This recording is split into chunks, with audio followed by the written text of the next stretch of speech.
বলছি যেটা যেটা প্রথম প্রশ্ন হচ্ছে, এই এসআইআরে 60 লক্ষ মানুষের নাম বিচারাধীন অবস্থায় রেখে দেওয়া হয়েছে এবং তাতে করে বলা হচ্ছে যে বিজেপি নাকি এটা ইচ্ছাকৃতভাবে করছে। বিজেপি মানে নির্বাচন কমিশনের সাথে হাত মিলিয়ে এই কাজটা করছে।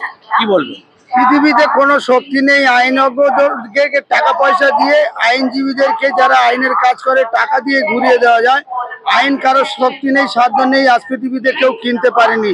এগুলো যারা বলছে তারা আতঙ্কে নিজেরা নিজেদের ভয়ের জ্বালায় এরকম করছে। শাসক নিজেই জানে যা ভয় এসআইআর থেকে বাদ গেছে নিজেরা, যেমন মমতা ব্যানার্জি, ফিরহাদ হাকিম, এদের এদের পায়ের তলার মাটি উঠে গেছে। এই কারণে এরা আতঙ্কগ্রস্ত হয়ে এই কথাগুলো বলছে। বলছি বারবার করে আমরা দেখছি শুভেন্দু অধিকারীর উপরে আক্রমণ হচ্ছে, বারবার করে আমরা দেখছি যে শুভেন্দু অধিকারীকে উল্টো পাল্টা কথা বলা হচ্ছে। মানে এটা নিয়ে কি বলবেন? শুভেন্দু অধিকারীকে হারাবার চেষ্টা করা হচ্ছে। শুভেন্দু অধিকারী সরকার পক্ষে, ও যেদিন থেকে নির্বাচনে লড়েছে আজ পর্যন্ত ওকে কেউ হারাতে পারেনি। মমতা পশ্চিমবাংলার একজন হাই ভোল্টেজ, তিনিও তার কাছে পরাস্ত হয়েছে। ওর হারাবার মতো কিছু নেই। ওর সঙ্গে যে পাঙ্গা নেবে সে হারবে। 2026-এ ভারতীয় জনতা পার্টি ক্ষমতায় আসছে, এটা একদম নিশ্চিত।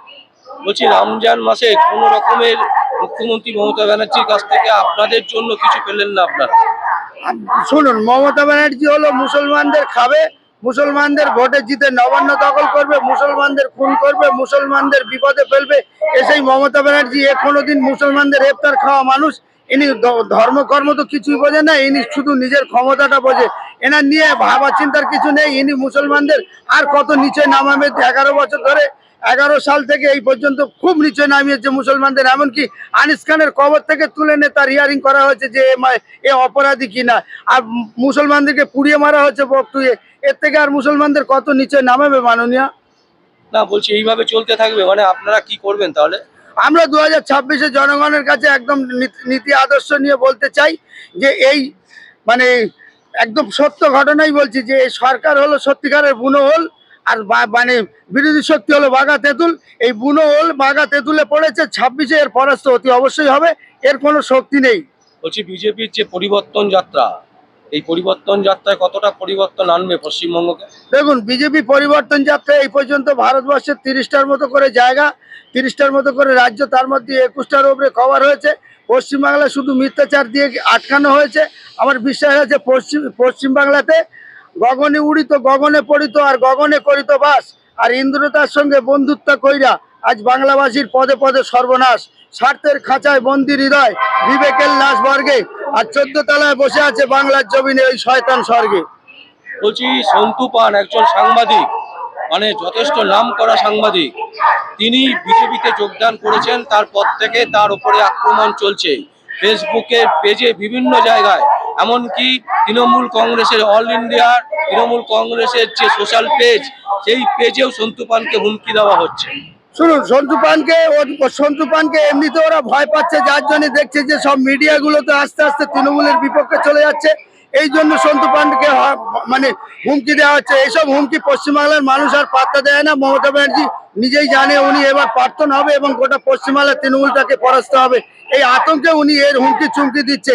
এই জিনিস টেকে না পশ্চিমবাংলায় আর কোনোদিন। না, বলছি সন্তু পান কি মানে এই যে যেটা করলো, মানে সাংবাদিকতা ছেড়ে দিয়ে রাজনীতিতে যোগদান করলেন, এটা কি ঠিক করেছেন? মানে আপনার কি মনে হয়? গণতান্ত্রিক দেশ দাদা, যার যেটা ভালো লাগে সে সেটা করেছে। এটা আমি মনে করি যে ওটা ওর বিবেকের কাছে ও ঠিক করেছে, খারাপ কিছু করেনি।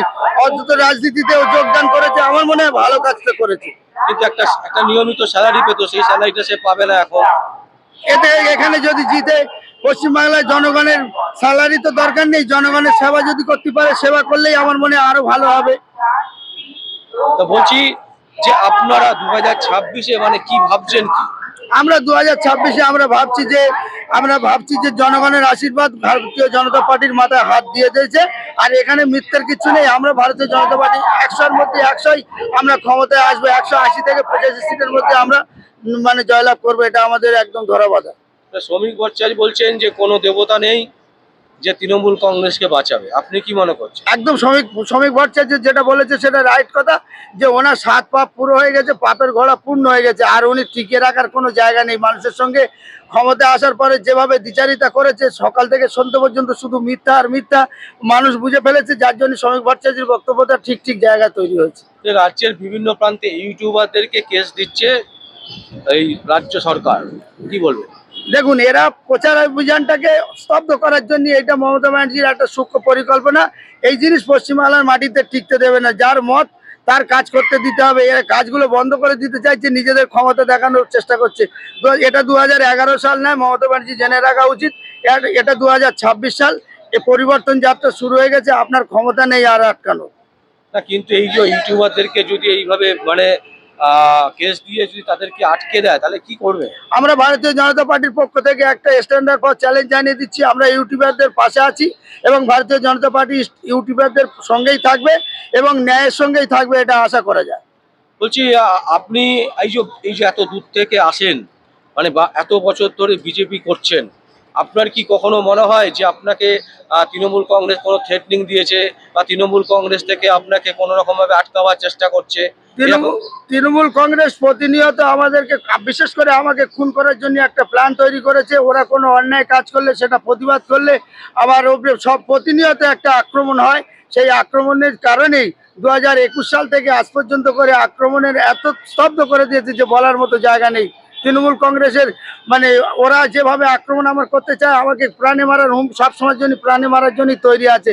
গুটি কয়েক লোক, 4-5 জন, নাম বললেই বলা যাবে। আপনি বিজেপিকে এত ভালোবাসেন কেন, মানে কি জন্য? বিজেপি পার্টিটার মধ্যে দাদা, একটা ভারতীয় জনতা পার্টির মধ্যে একটা দেখুন যে 2 নম্বরই দুর্নীতি এবং দোচুরি, দালালতি, মানি পাওয়ারের কোনো জায়গা নেই এখানে। সত্যিকারের মানে নীতি আদর্শ লড়াই, এই জন্যই এইটাকে আমরা ভালোবাসি। বিজেপি বলছে যে আমরা এই যে তৃণমূল কংগ্রেস 2,000 টাকা করে দিচ্ছে ভাতা, সেটা 3,000 টাকা করে দেবে, এবং বেকারদেরকে 25,000 টাকা করে বছরে দেবে, এবং চাকরির সন্ধান দেবে। বিজেপি ভারতবর্ষে ক্ষমতা আসার পরে 2014 সাল থেকে আজ পর্যন্ত করে কোনো মিথ্যা প্রতিশ্রুতি দেয়নি। সত্যিকারের কথা, আমরা 3,000 টাকা করেই ভাতা দেবে ভারতীয় জনতা পার্টি পশ্চিমবাংলায় ক্ষমতা আসলে, যেটা মা বোনেদের 1,500 টাকা করে মমতা ব্যানার্জির মানে বাবদ বাড়িয়েছে 500 করে। আমরা ওটা গোটা 3,000 টাকা করেই আমাদের পার্টি সিদ্ধান্ত করেছে, এবং আমাদের যেটা সিদ্ধান্ত হয় এখানে 2 নম্বরই হয় না। আর মমতা ব্যানার্জির যেটুকু হয়, উনি তো সবটাই চুরি করে খেয়ে নিয়েছে, বাদ তো কিছুই রাখিনি। ওনার কথা আর না বলাই ভালো, উনি সবসময় মিথ্যা কথা বলে।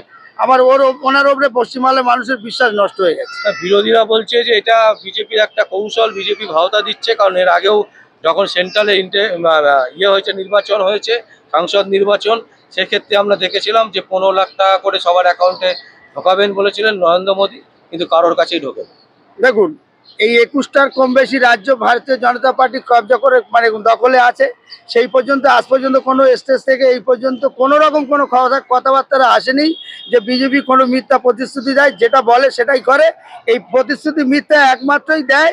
এখানে 2-3টেই দেখলাম, একটা হচ্ছে অরবিন্দ কেজরিওয়াল, আর আমাদের পশ্চিমবাংলার মুখ্যমন্ত্রী, যিনি এখন প্রার্থন হওয়ার মতো হয়নি, প্রার্থন হবে আর কদিন বাদে, এই মমতা ব্যানার্জি। এরাই শুধু মিথ্যা প্রতিশ্রুতি দিয়ে জনগণকে বিভ্রান্ত করে। আর অন্য কোনো দল বা আমাদের ভারতীয় জনতা পার্টি কোথাও মিথ্যা যদি দেখাতে পারে, সে আমার জুতো মারে বলুক, আমি তার কথা মেনে নেবো। বলছি, কোয়েল মল্লিককে রাজ্যসভার সাংসদ হিসাবে পাঠাচ্ছেন তৃণমূল কংগ্রেস, এটা আমার শেষ প্রশ্ন, কি বলবেন? দেখুন, ভারতীয় জনতা পার্টির তরফ থেকে একটা স্ট্যান্ডার্ড ফর চ্যালেঞ্জ। এই কোয়েল মল্লিকের মতো এদের একটু জনপ্রিয়তা আছে, সেই জনপ্রিয়তা নেই যারা তৃণমূলটা করে, এদের তো জনপ্রিয়তা তলায় ঠেকেছে, যার জন্য এই কোয়েল মল্লিকের মতো জনপ্রিয়তাটা কাজে লাগাচ্ছে। আমি আশা করি এই কোয়েল মল্লিকও এই 2026-এ পরাস্ত হবে। এর জেতারও কোনো জায়গা নেই, নিজের জনপ্রিয়তা শেষ তলায় ঠেকিয়ে দিল। না, উনি তো সংসদে যাচ্ছেন, বিধানসভায় তো দাঁড়াবেন না তো? বিধানসভায় যাক আর যেখানে যাক, এই রচনা ব্যানার্জি বা আমাদের এই দেবশ্রী, এদের যেরকম অসম্মান, এরা এনি অসম্মানের পাত্র হয়ে যাবে। ইনি আর মল্লিকের মধ্যে নেই। এনার বাবা ছিল রঞ্জিত মল্লিক ছিল, ওনার একটা জ্ঞান বিবেক আলাদা ছিল।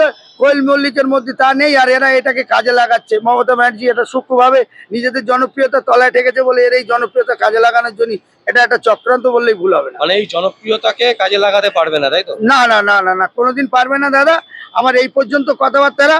তবে পশ্চিমবাংলা ভেবে চিন্তে মানুষ, জনগণ ভোট দেবে, এই ভোটেই তৃণমূল পরাস্ত হবে, এটা কোনো ফাঁক রাখার জায়গা নেই।